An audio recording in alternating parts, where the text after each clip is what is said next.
There are really new and innovative ways to use social media to break through the clutter, to also take familiar brands and repositioning these brands in a really engaging way.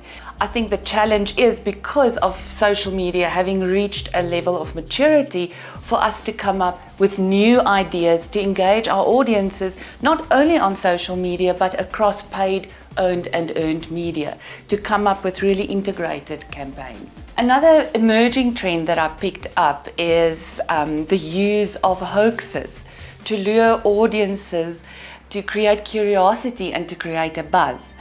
That is also being innovatively used to get conversations going. However, I think we must also be very careful when we use hoaxes, because it loses trust eventually, I think, in branding, in public relations, because our audiences may end up not trusting us.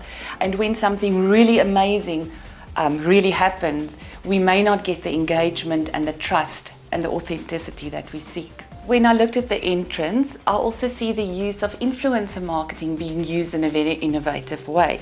So it's either finding bloggers or social media influencers or music influencers and engaging those influencers to increase the reach and the engagement of the campaign. So I think more and more public relations professionals and marketers, social media teams are working closer with relevant influencers, finding influencers that resonate not only with our objectives, but also resonating with our brand personality.